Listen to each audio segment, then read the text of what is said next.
దాచి ఉంచినటువంటి నిస్త్రాణమైన శక్తుల్ని వెలుగు తీసుకొస్తాయి. నువ్వు ఊహనైనా ఊహించినటువంటి సంగతులు నీలో నుండే బయటకు వస్తాయి. ఒకనాడు నిన్ను నువ్వే చూసుకొని ఆశ్చర్యపోయేంత స్థితిలో దేవుడిని ఉంచుతాడు.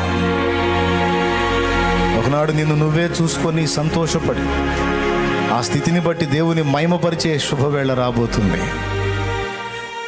ఆ అనుభవానికి దేవుడు తప్పకుండా నిన్ను తీసుకెళ్తాడు. అడవిలో ఒక చెట్టు వలె ఉన్న జీవితం గొప్పదా?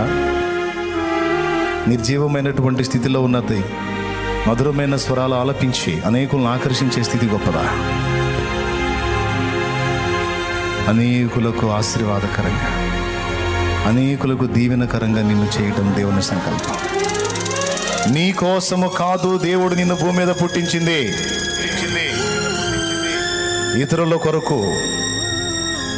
నీ అవసరత భూగోళానికి ఉంది అంటే భూమి మీద ఉన్న మట్టికి అనుకునేవు, మనుషులకు ఉంది. దేవుని సృష్టిలో ఉన్నటువంటి మనుషులకు ఉంది, దేవునికి ఉంది నీ అవసరత. అందుకే ఏర్పరిచాడు దేవుడు నిన్ను, అందుకే పుట్టించాడు, అందుకే పోషిస్తున్నాడు, కాపాడుకుంటున్నాడు, అనుభవాలు నేర్పుకుంటున్నాడు.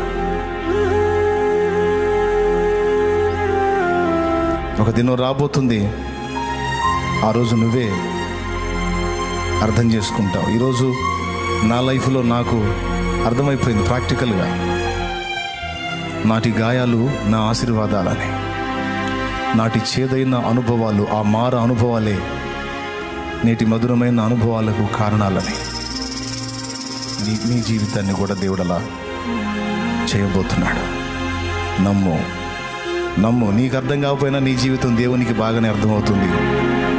నీకు గందరగోళంగా ఉన్న నీ బ్రతుకు దేవునికి చాలా స్పష్టంగానే అర్థమవుతుంది. కనుక భయపడకు, నిరీక్షించి ఎదురు చూడు దేవుని కార్యాన్ని. అప్పగించుకో సృష్టికర్తకు. నీ స్వబుద్ధిని ఆధారం చేసుకోవద్దు. సాతాను వక్ర మార్గాల్లోకి వెళ్ళొద్దు. వాడి చేతికి చిక్కి వాడికి అప్పగించుకున్నావంటే దేవుడు నీకు ఇచ్చినటువంటివన్నీ కూడా వాడు దుర్మార్గానికి వాడతాడు, నిష్ప్రయోజనం చేస్తాడు. వాడికి చిక్కొద్దు, వాడికి అప్పగించుకోవద్దు. నిన్ను నిర్మించిన సృష్టికర్తకు నీ జీవితాన్ని, నీ చేతిని సమర్పించు. ఆయనకి అప్పగించుకో. చూడు నేను ఎలా చేస్తాడో ఆయన. పిల్లరా, దేవుడు నీకు ఇచ్చింది ఏదో ఇచ్చాడు, ఇతరులతో పోల్చుకోవద్దు.